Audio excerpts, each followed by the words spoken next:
Good evening, everyone. Thank you so much for joining us for a virtual Bearcat Welcome. We're excited to have you with us. My name is Lauren Brady. I am a 2018 graduate of the Linder College of Business at UC, and I'm also the Program Director of Alumni and Donor Experience for National Engagement at the UC Alumni Association. Before we get started with tonight's program, I wanted to go over some housekeeping items. As you may notice, you are on mute currently, and if you could remain on mute through the program, unless you're actively speaking, that would be great, just to eliminate some background noise and distractions while others are speaking. And if you are able, hold your questions until we get to the Q&A portion of the session. You're also more than welcome to use the chat box to drop them there, and we'll get to them when we get to that Q&A portion. We're also recording this event, so it will be made available to you in a post-event email that will be sent in the coming following days. And if your cameras aren't on, we encourage you all to turn your cameras on for this. We want it to be as interactive as possible, although it is virtual. And if any of you feel comfortable that are joining us this evening, we'd like to have a couple of you unmute and introduce yourselves with your names, hometowns, and majors.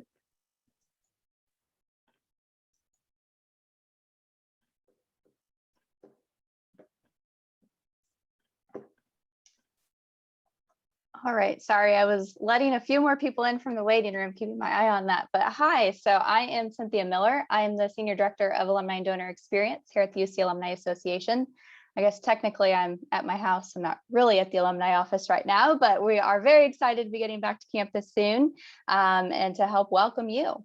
So I'm thrilled you've all made the decision to become a Bearcat, and this is a great first step for you to really get involved and take advantage of your student experience. So obviously life's a little bit different right now still. We haven't quite, gotten back into the full swing of things, but I'm very confident that there's going to be lots of great things for you to experience. Be sure to just take advantage of all the opportunities that come your way. And truly, joining tonight really is a great start for that. In general about the Alumni Association. So I do want to make sure I mention that just one of the great things about being a Bearcat is that you are automatically part of this huge Bearcat family. So the Alumni Network is currently 327,000 strong. We have alumni located across the country and around the world. Really, no matter where you end up, there's a good chance there's going to be a Bearcat close by. So I'm excited that tonight we have a great group of volunteers on this call who are going to talk a bit more about getting involved with our Student Alumni Council and just as a student in general. And we also have a few of our active National Network alumni volunteers who are going to talk a little bit more about what it means to be an alum and how there are some great ways that you can get involved as a student and network with those alumni. Just quickly, in addition to those who we have on this call, just know that whatever area of study you decide to go into, you also have a dedicated alumni liaison for each college. So make sure you take advantage of any of the programming and offerings that they are putting together as well.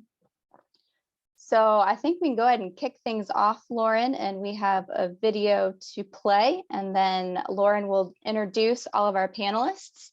And then we'll get into all the questions. Welcome to today's program, and thank you so much for joining us. Your UC Alumni Association offers a variety of activities like this to help our alumni and friends come together to learn, network, and just have fun. We have more than 315,000 alumni in 127 countries. And while we hope to gather together again in person soon, virtual experiences like this provide a great way for Bearcats to stay connected to the university and to each other. I hope you enjoy this wonderful program today, and if you like it, invite fellow Bearcats to join us at future alumni events, and share your experiences on social media using the hashtag #ThyLoyalChildren. Thanks again for being with us today. Go Bearcats! And it looks like we need to update our video because we are 327,000 strong now. Yes, we are. Great. Well, now we will turn it over to our partner in admissions, Jennifer Sloan, who will say a few words before we get into the panelists. Hi, everyone. Welcome. My name is Jen Sloan. I am from the Office of Admission. I'm the Regional Enrollment Coordinator in Chicago. So I actually live in the Chicago area. I work with students from the Chicagoland area, but 7 states in total. And I imagine some of you and I may have crossed paths throughout this time. This is a really exciting time for admission because even though you're really wrapping up your time with us, some of us have had an opportunity to work together for nearly 2 years now. So we are really, really excited to officially welcome you to campus and have you get started on this Bearcat journey.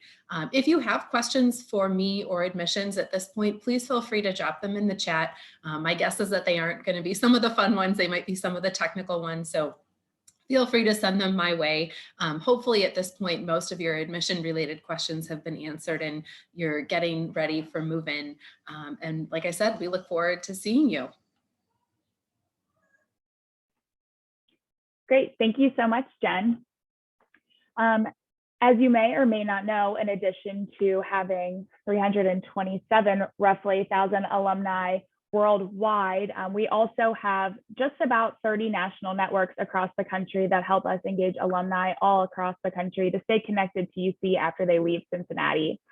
We also have the Student Alumni Council, also known as SAC, which fosters stronger relationships between students and alumni by assisting the Alumni Association in a variety of experiences. And so our volunteers on the call will talk a little bit more about their experiences with each of these networks that they are a part of. And now I'm pleased to introduce our panelists. From the UC Alumni Indianapolis Network, we have Doug and Michelle Yorkisson. And from our UC Alumni Portland Network, we have Phil DeNovo and Olivia Dulle. And our student panelists include Michael Brown, April Lynn Gable, and Ashay Shaw. I'll turn it over to you all to briefly introduce yourselves, and then we'll get started with the panel.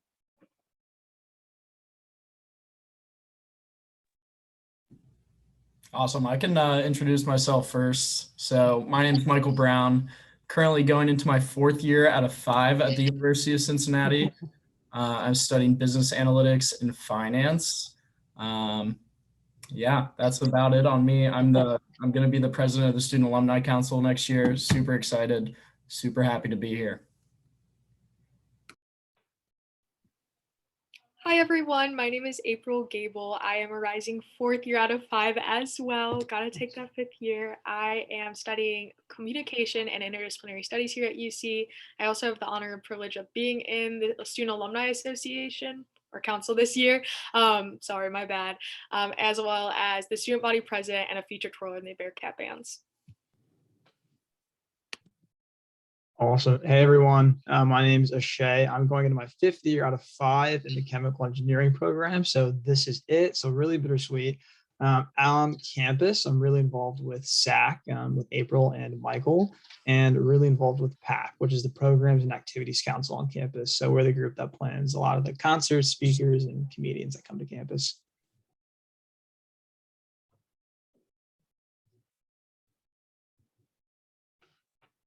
There we go. Yeah.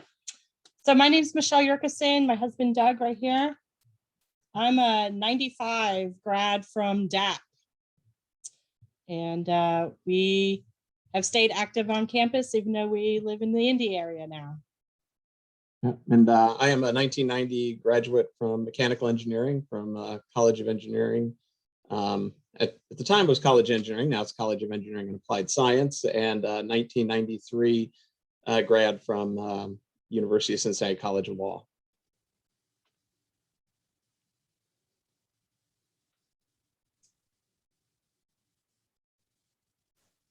I'm just going to take the popcorn in silence. I'm going to go next. I'm Phil DeNovo. Coming out from our Portland network. I graduated in 2013, so I'm an 8th year graduate of University of Cincinnati. I was involved in a lot of different things on campus at the time. I was also in SAC, Student Alumni Council, that a few people on the call have mentioned already today. I was also involved in student government and Greek life, and excited to welcome you all to the University of Cincinnati and the Bearcat family. Hi, everyone. My name is Olivia Dulle. I am a 2017 graduate of the Linder College of Business. And basically, I have the exact same story as Phil, involved in Greek life, SAC, and student government, and help out in the Portland Alumni Network.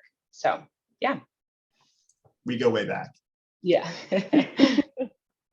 Great. Well, thank you all. We'll get started with our first question. What was your biggest challenge your first year on campus, and how did you overcome it?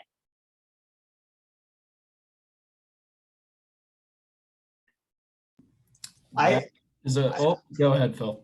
Yeah, no, I mean, I was going to say first year was an interesting one for me. I also graduated from the Linder College of Business. I started off in the computer science program at UC in the College of Engineering and Applied Science. So I'm one of those that switched their major. Oh no, but in all seriousness, I know it's one of those things that I think, freshmen often hear and are scared to admit that, like, the initial major that they choose is not necessarily the one to stick with for the rest of their lives. I think when I was a tour guide at UC, I think the stat was something like the average college freshman changes their major like 2 or 3 times or something. So, I think that was a big learning lesson for me, and was something that I wrestled with of, trying to figure out who I was in college, what I wanted to do for the rest of my life. And ultimately, I'm really happy with the decisions that I made. But you definitely need to lean on your classmates and professors and parents to navigate all that, for sure. Yeah, for me, coming in as a first-year student, I didn't really know what to expect, but I can definitely confidently say it's a lot different from high school, but in a good way, right? So I think my biggest challenge was just figuring out how to juggle everything, all my priorities, right? So my big priorities, I'd say, were school, obviously. For me, getting involved was important, finding a co-op, and then, of course, like having a social life. So after like my first semester, I soon realized that those are all very interconnected. So, I focused on school, and I was able to make time for getting involved on campus. That way I made friends, and then those friends helped me get a job. So I would definitely say it seems scary at first, but don't be too hard on yourself. You're going to figure it all out.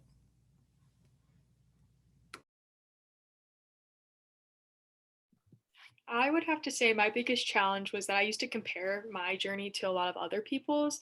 I looked up to a lot of different mentors and student leaders before me, and honestly, just people I would see walking around campus, and I would just slowly pick up on the things that they did. And I was like, oh, why am I not doing that? Why can't I be as successful as them?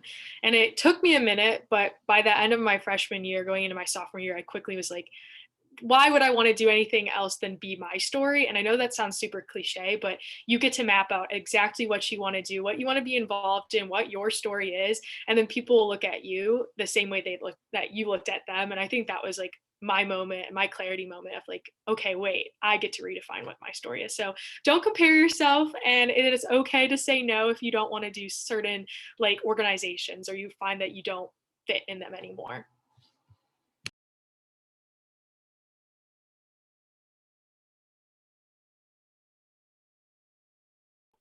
Great, thank you. For current students, what has campus been like with COVID restrictions? How have you guys navigated that the past year? What's some advice that you have for these incoming students? I will start with the last question first. In terms of advice for incoming students, I think you all are in a really incredible position. Everyone is just like itching to get back on campus and go do things, and it's going to be so fun for as long as it lasts. So I think you're in a really good spot. If I were you, just don't be afraid to go and take the first step across like different organizations or different opportunities, right? Like April said, like don't worry about like what you're going to do 5 years from now, or like what your entire college roadmap. Just go to a meeting and just do that first, and talk to like 3 people, and do that a couple times, and just start there. That's it. And everything else, like Michael said, is interconnected, and it will kind of like play out as it does. But I think you're going to be in a good spot. And I think you should be pretty excited. I'm excited. My best piece of advice would be to take advantage of everything. I know it's super easy to just kind of want some personal time, and that's okay. It's totally okay to take time for yourself. But if you have the opportunity, instead of sitting in between your classes, to go and talk to people instead of watching Netflix or playing on your phone, do it. A lot of our activities, like you said, will be outside, as well as we'll be happy. We're itching to get back outside and get to do everything this year. So definitely take advantage of everything you can do. For example, one of our biggest events is Bearcat Fridays, which is our pep rally pre-tailgate kind of experience for our students on Fridays before our Saturday football games. And after speaking with Rally Cats, our student spirit squad for that event, they are thinking of all these different ideas, all these different opportunities for students to get really involved, as well as just be able to experience what we've missed for the past 2 years. So literally take advantage of everything. You see something that you're like, I don't know if I want to go get pancakes at midnight, go do it. If you don't want to get a smoothie from the dining hall, go and try it. Like, just do it. I promise it'll be worth it. Yeah, I think Ashay and April really hit the nail on the head. As far as COVID restrictions, obviously nothing, I mean, there's a lot of uncertainty right now, but just like they said, take advantage of all the opportunities that present themselves to you. Always be a yes man. Do, whatever comes your way. It usually opens up really good opportunities, good windows to have fun or improve or develop yourself. So, yeah.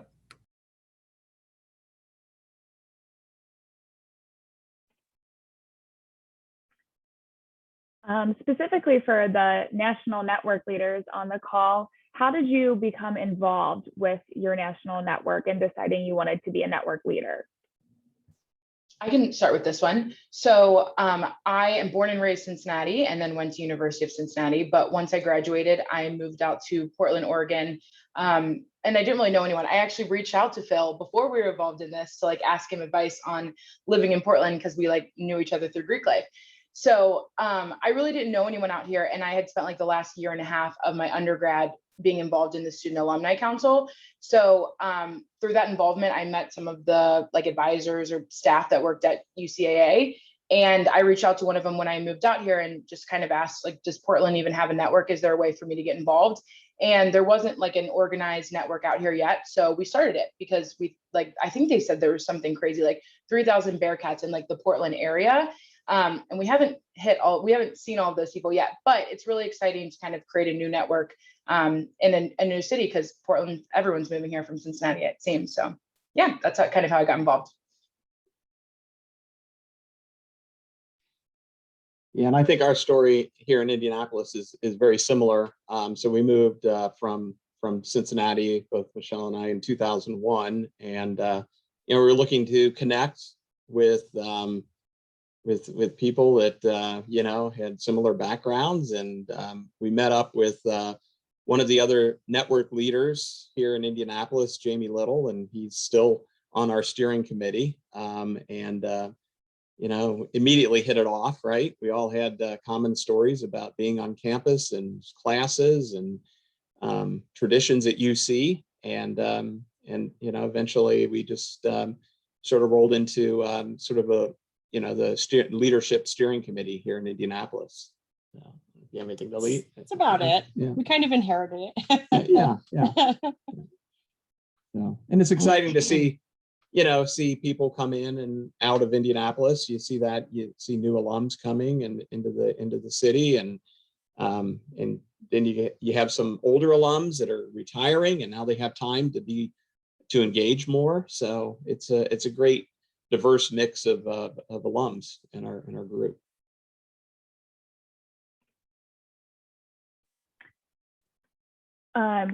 National networks, what activities do you host that students could partake in if they're co-oping in your city, or if they're originally from that city and are home for the summer, if you're doing events then, or how could a student become involved with a national network? Yeah, I think one of the ones, regardless of the national network, we have Indianapolis and Portland on here, but watch parties are kind of a go-to for almost any network, whether it's basketball, football, baseball, whatever is doing well at the time. There's usually some kind of event that's around that. So those are fairly consistent regardless of city. We agree with that. And we've also done like a outdoor music venue. So, you know, any of those events, we're always welcome students to come in. And it's not just so specifically alumni that we're going to cut them out, but we're always glad to see students come in. So. Yeah, we've tried to reach out to, I think that's a great point regarding co-op students, right? I mean, we have the co-op program at UC is just fantastic. And, there are co-op students all across the world, right? And this gives them instant connection to the UC family, right? So they're always welcome to join our events and look for those opportunities, through the UCAA alumni website with events or through our social media postings. It is almost instant family. And, when you're away on co-op, and sometimes that's a little lonely because you're a little bit isolated from your family, unless you're traveling the world with Delta. But, it's like instant family. So, having something in common with a group is really kind of cathartic and can really kind of lighten the mood a little bit. So. And just to real quick to piggyback on what Liv was saying, I mean, Liv and I knew each other in college. We weren't hanging out like every day though. She just reached out to me out of the blue to like ask for some Portland tips. Don't be afraid to do the same thing with the Alumni Association's website. They have a really good resource of the different network leaders and how to get in touch with them. So don't wait for an event. If you do find yourself luckily in a brand new city by yourself, you don't know where to go, you just need some basic tips about where to go to eat, where to live, any of that kind of stuff. Use that as a resource. It could be really helpful for you. Definitely. For our current students, how did you all become involved with the Student Alumni Council? So my freshman year, that's when I decided to apply because my PACE leader was a past president and she would not stop talking about how great this organization was. So of course I had to kind of do my research. I talked to more people and I realized how many leaders are in the organization. Not only that, but everyone in SAC is extremely proud to be a Bearcat. And I grew up in Cincinnati, grew up a huge Bearcat fan. So it sounded like it was a perfect fit for me, as well as just knowing their mission to connect alumni back to the university, as well as kind of prepping students to become good alumni after college, helping them stay involved after college. It just kind of was right up my alley. So I decided to apply my freshman year and luckily I got in, and it's definitely been my favorite experience thus far.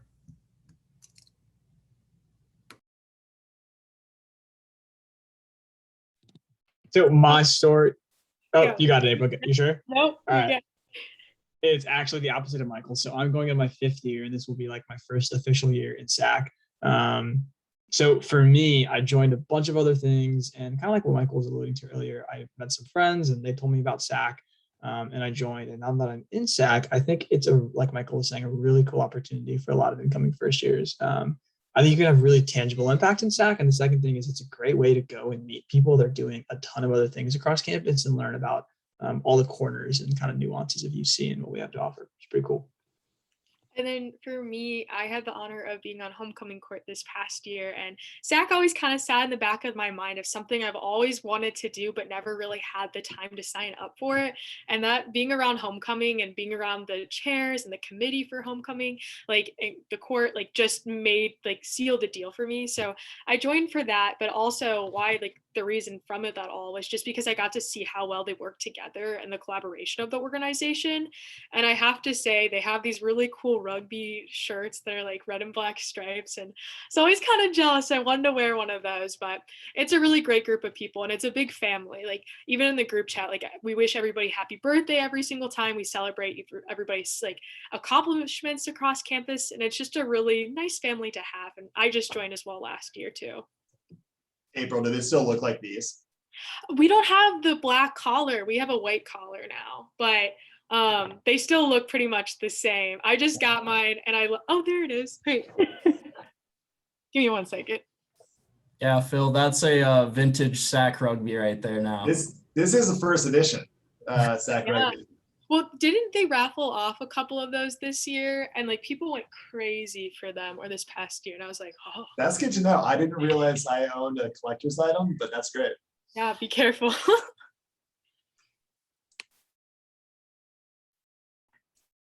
Great. How would you suggest incoming first-year students getting involved with Student Alumni Council? You have to apply, but how would they better get informed on what, besides this, what SAC is?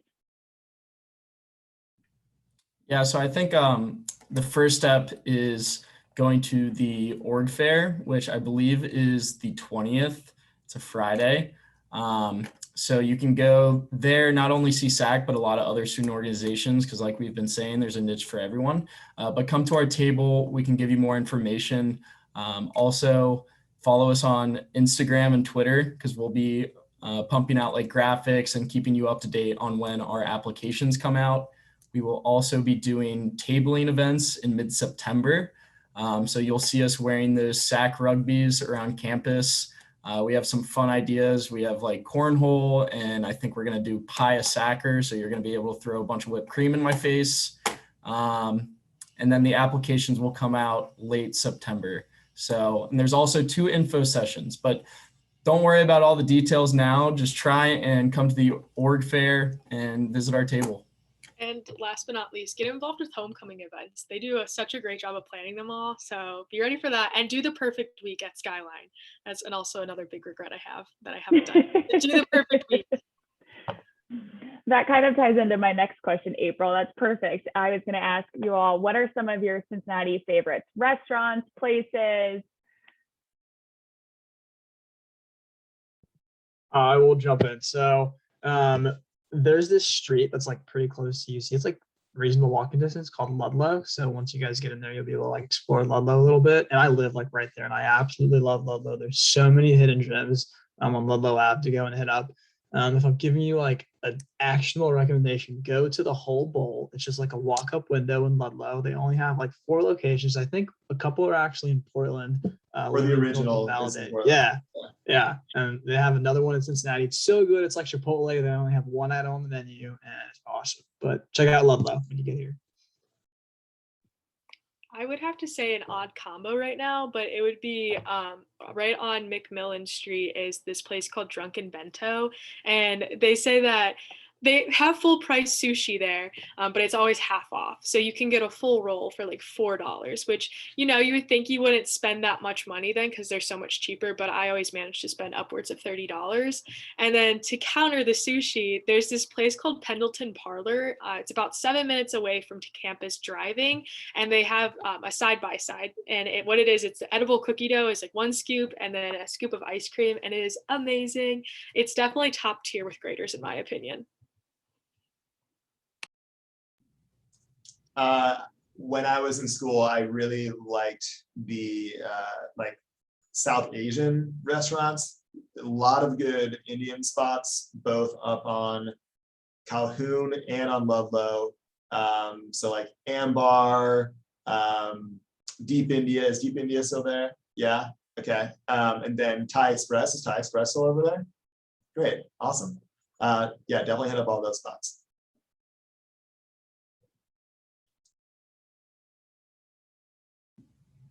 Yeah, I can go. So this past year I didn't have a kitchen in my house, so I was eating out a lot to the point where me and my 2 friends actually made an Excel sheet of every single restaurant in Clifton, and we would rate them.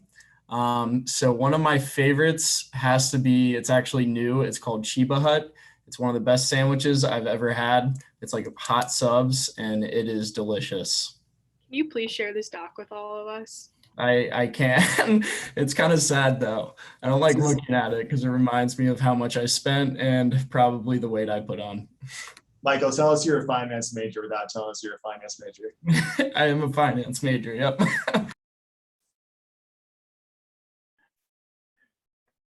Great, thank you. For our national network leaders, why do you feel it's important to stay involved as an alum outside of Cincinnati?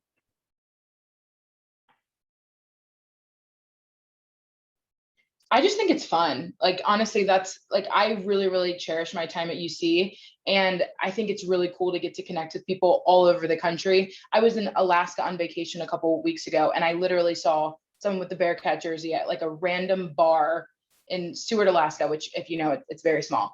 And it's just such a cool thing to like stay connected to all these people who you otherwise never would have met, just because you have this commonality of like going to UC, you know? So I think for me, it was just a way to like give back to such a good experience that I had in college. But also, like we've mentioned, if you move to a new city, it's just a nice way to meet new people who you automatically have something to talk about with. You know what I mean? It's like you can connect on what college you were in, or like what you were involved in, or whatever it may be. So it's just a way to like meet people once you graduate, really. Yeah, it's so funny. That's like we're over here like, oh, it's a great way for us to stay connected, be nostalgic. I mean, we're talking you haven't even started yet. You're coming in, you're just getting your foot in the door. But I had a similar experience as Liv just a couple weeks ago. I was backpacking in Olympic National Park up in like corner of Washington, and randomly, like 8 miles into a trail, we were wearing Bearcats gear. We had a couple friends from Cincinnati who flew out to join us, and we got talking with some alumni in their mid-30s that graduated like 5 years before us, and here we are, just in the middle of the backcountry talking about UC. So I mean, it does kind of just keep some of that connection alive, and yeah, I think it's a great way to do that. So Doug and I both grew up in Cincinnati. So when we moved from the Cincinnati area and away from UC, it was very sentimental for us to stay involved. And like you said, kind of nostalgic as well. So, and that kind of trickled over. So our daughter just graduated from UC, and we didn't force her to go. We didn't force her to apply. That was all on her. It was 17 years of slow indoctrination of going to homecoming games and being on campus. But she loves UC, and she felt very comfortable with campus, right? Yeah. And she's going to grad school now at UC. So yeah, she's going to start this fall at grad school. So it was kind of comfortable and sentimental. So that's, for us, it's like old home. But it's interesting that your comment about there are Bearcats everywhere, right? They're all around the world. And like you said, we run into Bearcats all the time, and at events, sometimes we'll host an event, and we'll be at a restaurant doing a game watch, and somebody else will show up and they say, oh, we were here with another group, but hey, we want to learn more about the Alumni Association and keep us informed of future events. And so it's really a cool experience to share your recollections and memories with fellow Bearcats. What was or is your favorite spot on campus?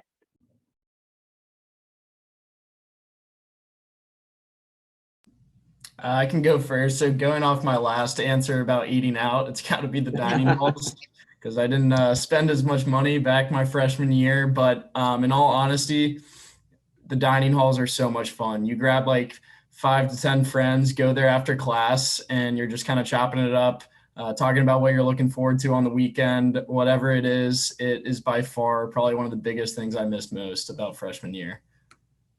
Kind of jumping off of the freshman year vibe, easily my favorite place on campus is Daniels Hall.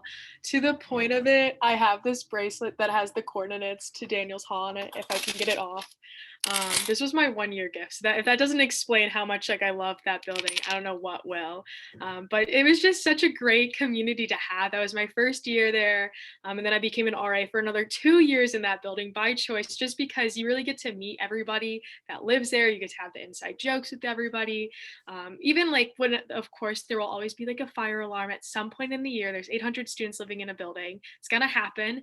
Like you go outside and everybody will laugh at 2 a.m. Like sometimes, yeah, it's a little upsetting to be outside that early, but it's just a great bonding moment for everybody. So I highly recommend, if you haven't committed officially to housing yet to check out that building because it is such a great place to live.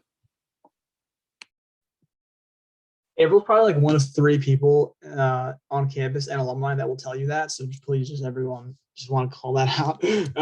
Favorite place on campus, there is nothing cooler than it being like 70, 65 degrees outside and hanging out at Nippert when it's wide open. For those of you that don't know, Nippert is like our football stadium. It's like right in the middle of campus. And I think we're one of like a handful of schools that has as good of a football program as we do with an open football stadium. And you can just go and hang out in the bleachers. And it's an awesome spot.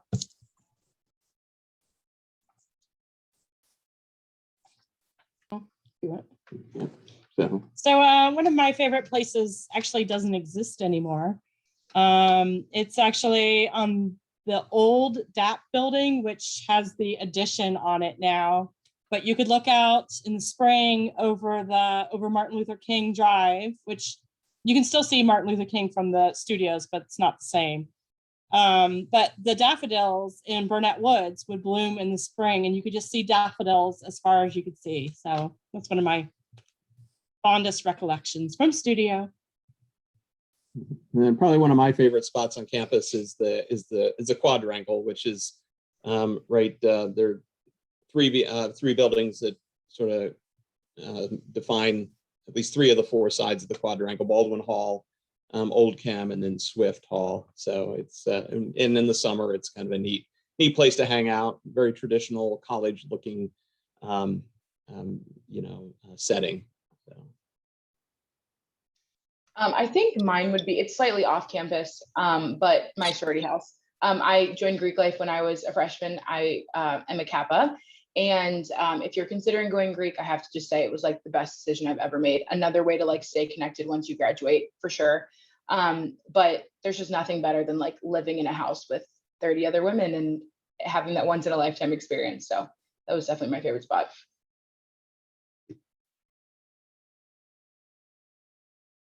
I'm like literally over here looking at a map of the campus and like I can't choose. So I'm just opting out. But if I had to choose, I'd probably say something like obscure. I really like the CCM building that overlooks Nippert. If you ever get a chance to walk through that building, it's like, unless you're in the conservatory, you don't generally go into those buildings. But that, along with, and I'm blanking on the name of it, the old women's dormitory from way back in the day that has all of the practice rooms and stuff. Those are 2 buildings, if you ever just have a chance to walk through, are super cool. You're not necessarily going to spend a ton of time there, but make it worth a trip to just check them out.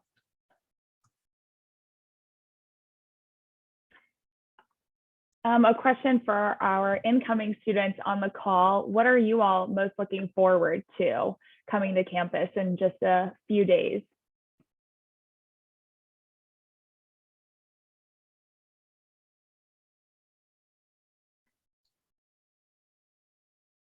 Don't be shy. By incoming, you mean us, right? I just wanted to double check. Yep. Okay. Yeah. I guess I'm looking forward to finding other people because I'm sort of bad at making friends, but I heard in college like popularity and stuff doesn't exactly exist, and you have to put yourself out there a little bit to make friends, and mainly just finding someone to. I was using the ZMe app, but finding someone to roommate with so that I'm not paying as much for campus for housing. So that's stuff. And I definitely think if you're going there by yourself, like that's a great way to do it. I mean, we've already mentioned it a couple of times, but some of the groups are super accessible. Like my first one freshman year was a group called Rally Cats, which I think was in April, dropped. That is still going strong. That's awesome. But yeah, whatever way you can just like go and find someone and start creating those bridges, go for it. Just take a little bit of a risk and you'll be off making friends in college before you know it. Yeah, and like what you said about the popularity thing, I think it is absolutely incredible to think back on high school when I made sure to make sure that oh my goodness, I'm in band camp right now. That's why my head's a little fuzzy.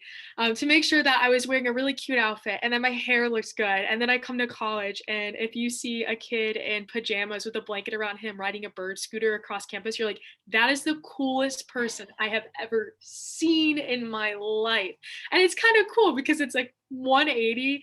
And at college, my best piece of advice was just be you, because you'll find the people you want, like you'll be friends with. I literally pulled the most freshman card you possibly could within like the first week of school, and I had nobody to sit with in the dining hall. So I walked up to a random girl who was sitting alone. I was like, "Hi, let's be friends." And I still talk to her to this day. I was actually just texting her before this panel. So just walk up to anybody. Everybody is pretty friendly, and just ride a bird scooter here and there every so often, and people will think you're awesome. Yeah, going off that, one quick thing is like something I've realized in college is the whole age thing just like doesn't matter. Kind of like what you were saying with popularity, but like my freshman year, I had multiple friends that were fifth years and fourth years and third years.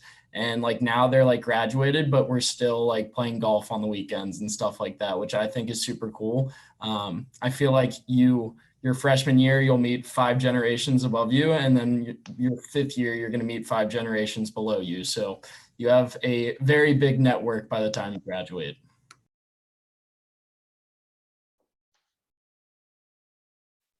Thanks, all you guys. That was very helpful and nice.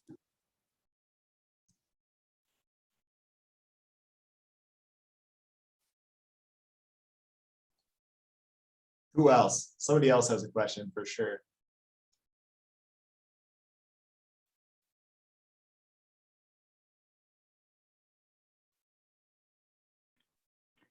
In the chat, I was going to respond to Jasmine, but I'll just say it. She said that she's living from home her first year, not living on campus. She lives around Cincinnati. Jez and I had a lot of friends that were from Cincinnati like me and lived at home our first year, but with how much they got involved with on campus or just from activities and things we were involved with, it felt like they didn't live at home at all in any way, shape, or form. So I would say definitely don't let that be a deterrent from getting involved and joining different groups and meeting new people. Yeah, and make sure to stay after like your classes. Like if your class is over and you want to do homework on campus, head over to TUC and hang out at one of those tables. A lot of people just honestly meet people from there because there's not super many tables and you just sit with each other, ask if they want to get Chick-fil-A with you or different things like that. Go hang out at Nippert, Shakely Lawn. You can literally walk up to people and ask to play soccer with them. I was walking past last night and people were like, "Can you play soccer? We need an extra player." Boom, 28 extra friends. I think there was around that number. So really just add on to your time. Yeah, I know I'm giving these random answers, but just really take advantage of any opportunity you can. Yeah. So we both lived at home and commuted while we were at UC because we grew up in Cincinnati. And it honestly felt like, for me at least, I spent so little time at home. I almost felt like I was living on campus. But she was in the interior design program at DAP, so they pretty much lived it. So yeah, we pretty much slept and lived in studio. But that's something, just as involved as you can be, branch out, meet new people, try something that isn't really in your wheelhouse. That's another good way to meet people that that you may not have met before, you may not have crossed paths with them before. But also somebody mentioned Greek life. So our daughter didn't join FIMU until her sophomore year, and she actually thought that was a better fit for her. So it's a little less pressure, and she has kind of her first year classes under control. So she thought that was good for her. But Greek life is definitely another way to meet people. She met a lot of people, people she roomed with after she joined. So that's a good way.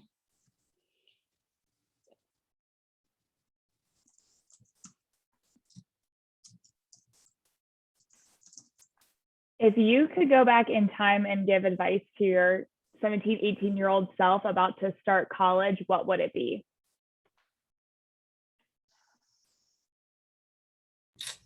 Mine's pretty plain and simple. I would give anything to go back and be in your all's shoes right now. Biggest thing though for me is just don't stress about all the little things that are going on. It's all going to work out. So really just enjoy every single moment you have in college. All the little things, like I said, like being in the dining hall with your friends, maybe playing video games with one of your buddies in your dorm room, like little stuff like that. That's the stuff that like I really miss, and I wish I could go back 3 or 4 years, but I have no regrets. Biggest thing, I mean, just don't stress about the little things.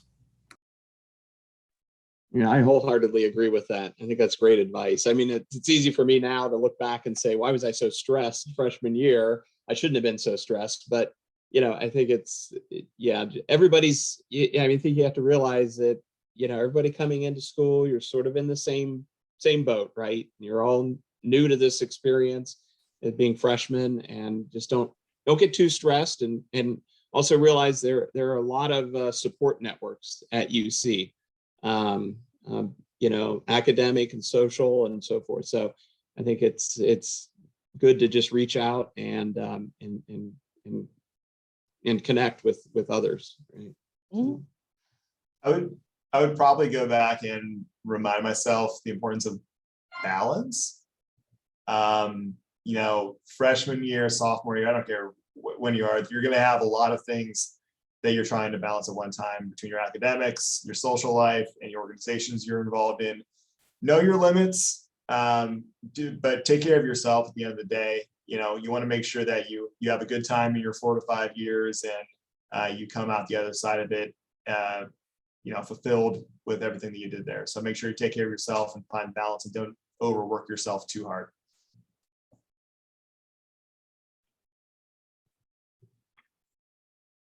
Question in the chat just came through from Brooklyn. She asked, any academic advice?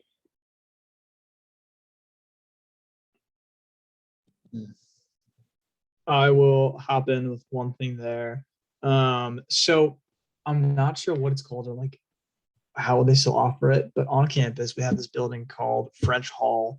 And in French Hall they have free academic tutoring. And I was in engineering my first year, so I had like physics and math and all these things that was like super tough.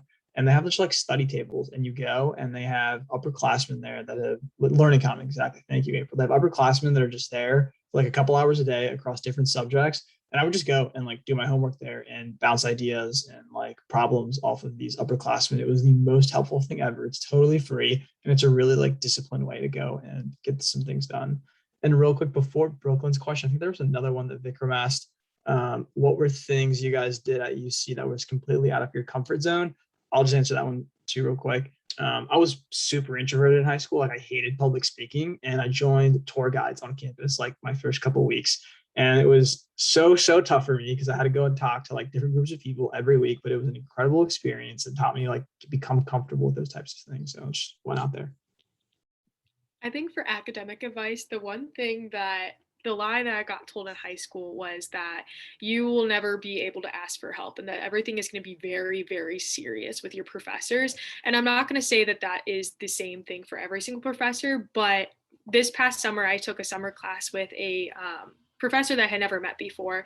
And it was such a laid back like time that he genuinely wanted us to succeed. And he said, here is my team's messaging app. Please feel free to message me if you have an issue. Sometimes he would respond at midnight. And what I'm trying to get at from this is don't be afraid to ask questions. Like your professors genuinely want to help you, as well as you'll have TAs, you'll have LAs, which are learning instructors, teaching assistants, SIs, which are supplemental instructors, and so on and so forth, to make sure that you are successful in these classes. So please take advantage of those. Don't be like me that tried to figure out every single thing in statistics her first year. That is why I'm not a finance major or anything in math or STEM, but make sure that you're really getting involved with your classes as much as you are getting involved on campus.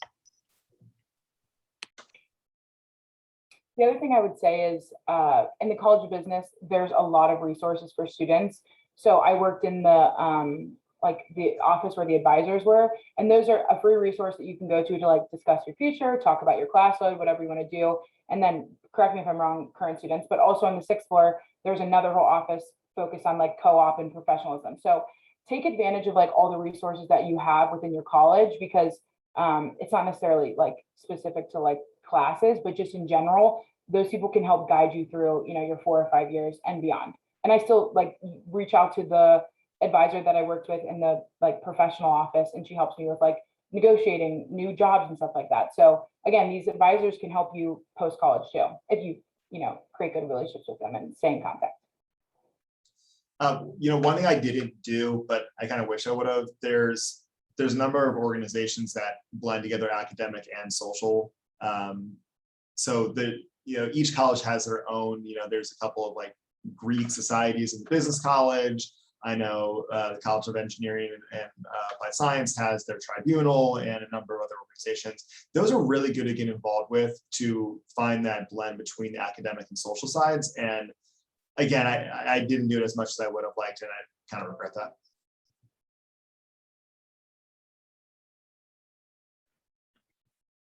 Michelle, it looks like there was a question directly for you. While being an Right. interior design major, how did you manage to maintain your social life? Time management is really the key. And, you know, sometimes when it gets to be a certain hour, you just have to say, okay, I'm putting it down for the night, and the next 2 hours I'm spending on me. And, you know, the professors for your studio might not appreciate me saying that, but you really do need to take care of yourself and make time for yourself, and make sure you're making enough time for your other classes too. They sometimes forget that your whole entire time at school isn't spent at studio. It's also spent doing other things, other classes. So just time management, and really pay attention to your first 10 weeks or so, and see how much time you're spending doing certain things, and see if you can make that more efficient, or maybe that time needs to be flipped around so you can use that time better doing something else. But just pay attention to your time, and really, really, really kind of look at it with a critical eye. So that's about it, really.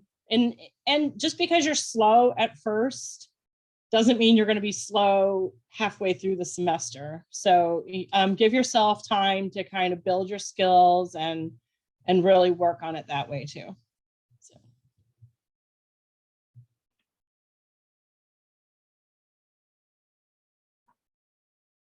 Great. Do we have any other questions?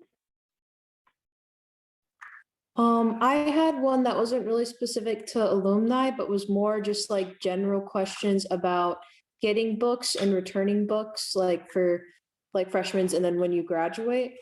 So like the first part of this is like the best way to get books, because I hear like you can get them online for free where they're sort of pirated. You can buy from people who are already graduating and stuff, and it's cheaper. But then like the normal one you are supposed to do is buy them from the store. And I wanted to know, just like what graduates and those who are in school, what do you think is the best out of all of those that like either you would have preferred that you had done, or you heard someone else did that was really good, or even you yourself did for like getting books? I can jump in really fast. So my best piece of advice is do not buy a textbook unless you have to buy a textbook. It is not worth the cost. And a lot of professors will tell you that. So the first step for finding your textbooks in the easy fashion is that your professors will link them in your course materials on your page. It'll be like a little book icon on your Catalyst that you can press, and it'll directly take you to the link. Some professors have very specific books that were pretty much either written by them or written by our university. I wrote at our university, so you can check those out on there. My main form of purchasing or renting is I rent a lot of my books. I know a lot of students rent from Chegg. as well as I rent from Amazon, and that way you can return them. Amazon is a great place to rent them from because it has a large selection. You can rent from, like, if you want to do a Kindle version, which I've done before, or if you want to do a paperback or do a brand new book or stuff like that. And then we have an Amazon store right off campus. So you just return them at the end of the semester, charge free, and you're good to go. So that's what I've always done. I highly recommend just renting your books because I've told myself in the past, I'm definitely going to read this interpersonal communications book cover to cover over the next few years. And it's still sitting in my bedroom home at home. So definitely look into the different options and always go the cheaper route, and don't always purchase those textbooks. Yeah, I would also say too, depending on, the connections you make on campus, if you do befriend any other people in your program, particularly people who are a year or two older than you, I often would either inherit secondhand books from fraternity brothers or other classmates through the College of Business and things like that.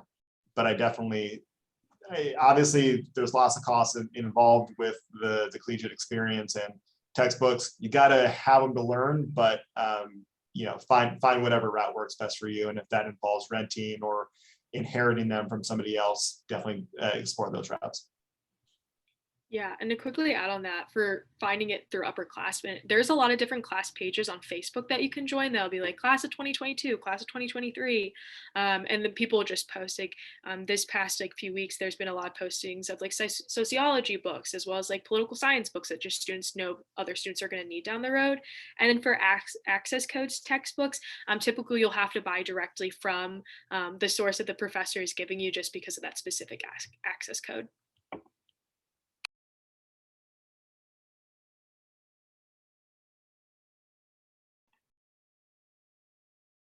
Great. Are there any other questions? Just like one quick follow-up to that. So we won't know what books we need until we were like the first day of school or something?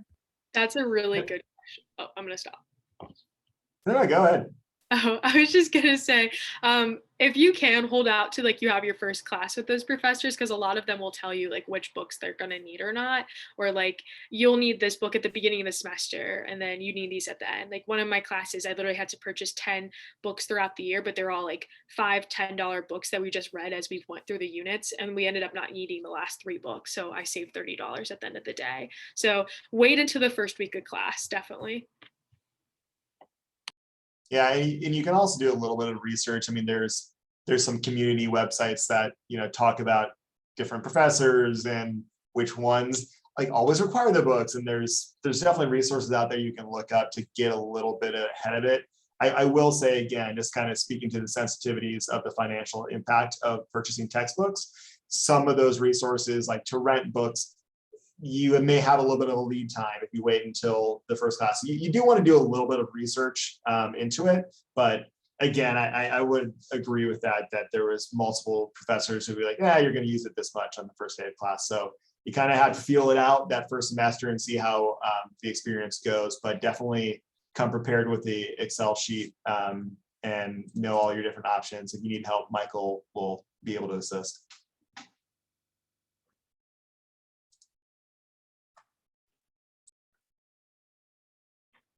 A question that just came in through the chat. As a DAP major, do you also recommend waiting for the first week to purchase supplies, such as supply kits?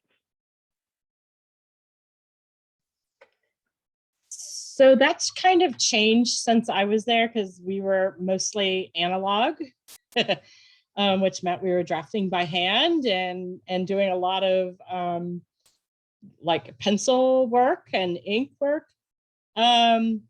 I would say that most of your professors are going to give you, if they don't give you an outright list, they're going to give you at least a hint of what you need. So I would come prepared with some basic things the first week. Probably a roll of bum wad or trace would be a good idea. A decent selection of pencils would be a good idea. Plus whatever computer that they've already told you you need, and software and all that kind of stuff. I mean, you should have that ready to go, I would say. but I'm kind of pencil and paper kind of generation. So it's changed a lot since 95. Remember in 95, we were just getting internet service or email service on campus. So that's a little reality check there. But I would say have a good selection of stuff the first week and you'll be okay. And I would also add, because of DAP and the number of students in those programs, there are good supply stores really close to campus. Yep. So if you come with some of those essentials that she's speaking to, you can fill in the gaps in town without having to wait for the most part, right? Yeah, and Amazon is good too. Amazon has a lot of stuff. If you start just making yourself a list and go to Amazon, you can get it. And that way it's easy to reorder when you do need it, be there the next day or a couple of days later. Yeah, and I see DAP has a store in the building. You're gonna pay top dollar for all the stuff that you buy on campus in the DAP store. So if you are watching your money and on a budget, try getting away from campus a little bit before you buy stuff. So. Great. Well, we are right at 8 o'clock. I don't want to go too much over time. We're getting late into the evening most places, but just want to say thank you all for joining us so much this evening, and thank you to our student and national network leader panelists. We greatly appreciate you guys taking the time to join us this evening. As I mentioned at the start of the event, this was recorded and will be made available to you in a post-event email. And we also wanted to share with you one of our resources that is for students and alumni, Bearcats Connect, and Cynthia is going to briefly touch on that. Yeah, so real quick, a lot of tonight's conversation has been about networking and ways that you can make connections. So we have a really neat platform that we launched last summer called Bearcats Connect. We'll include that link in that post-event email that Lauren is referring to, but it's basically a UC-only private network for students to connect with alumni, alumni to connect with alumni, and everyone in between. Anyone who's on there is there because they want to be a resource and they're anticipating getting questions, whether it's directly related to classes, whether it's questions about industry, cities, informational interviews, things like that. There's also great resources on a job board and various things like that. So I highly recommend you checking it out. It's really nice because you can use your UC credentials to log on and create your account. Again, we'll put that link in that email, but as you are signing up, if you have any questions, don't hesitate to reach out to me or Lauren, and we can help you along the way. Yes, and thank you all again for joining us. Have a great night. Thanks, everyone. Have a great night. Thank you. Thank you all.